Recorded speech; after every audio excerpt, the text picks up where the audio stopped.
really questions whether or not it's harmful to your body. It's such a serious process to go down, and it's so experimental because, you know, doctors don't even know, you know, the outcomes of a lot of these treatments that are given out. I was 14 years old when I got my puberty blocker implant. They told me that the puberty blocker was completely safe.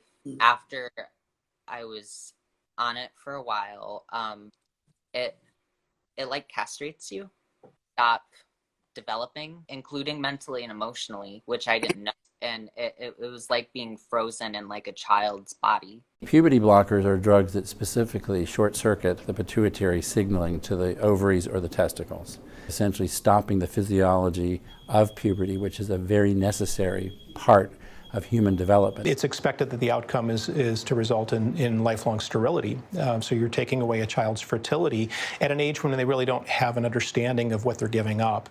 Puberty is a very important time for accruing bone density, and that if that is interrupted, the children are going to be at risk of osteoporosis and fractures later in life. And the question that needs to be asked is, if this turns out not to be a good approach, how many children are going to be harmed? The hormones of puberty are very necessary for brain development, that the hormones of puberty are very necessary for bone development, and obviously the physical development of the child and creation of fertility. Individuals in whom puberty is delayed multiple years are likely to suffer negative psychosocial and self-confidence effects as they stand on the sidelines while their peers undergo pubertal changes. And within a year or so, they're falling behind their peers.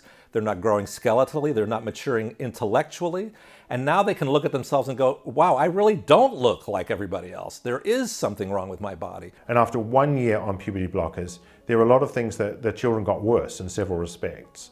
So the most disturbing aspect of that was that the children reported a higher level of self-harm. You take a normal child and you give them a drug that prevents a normal process. You have just diseased that child. You are arresting their bone growth. You are stopping them from developing secondary sex characteristics. You're arresting their brain development. I think depression kind of kicked in a bit more because I was without any hormones in my body, and, you know, especially at such a young age when it's supposed to be, you know, at its peak almost.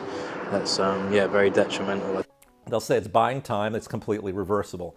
That's a lie. The child and the parents are being encouraged to believe that if they take the next step, the anxiety and the sorrow and the woundedness is going to go away. So they start with puberty blockade and transitioning. There's a lot of excitement, but you haven't addressed the problem. So it's time to go to the next step. We're going to go to cross-sex hormones. You give somebody cross-sex hormones, they'll feel like a giant for a while, and you think, oh, I've done them a great good. It's a passing thing, and so the anxiety is still there. I felt frustrated because it was like being trapped in a child's body, you know, with things not maturing correctly and possibly even atrophying. So then even if I would go back, I would have to live my life as a eunuch. And it's the exact awkward existence that I was trying to avoid, but it was presented as the only option.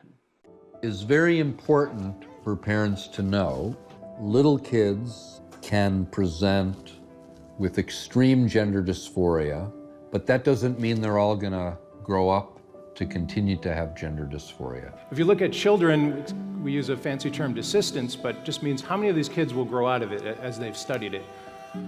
Anywhere between 61 to 98%, depending on the study, so maybe roughly 80-90% of kids will just grow out of it. 15, 20 years. The science of all this is going to be so clear and so laid out, and it will be just like the lobotomy movement. And everyone will be looking back saying, oh, how is this possible? How could this, you know, how savage these people were, kind of thing.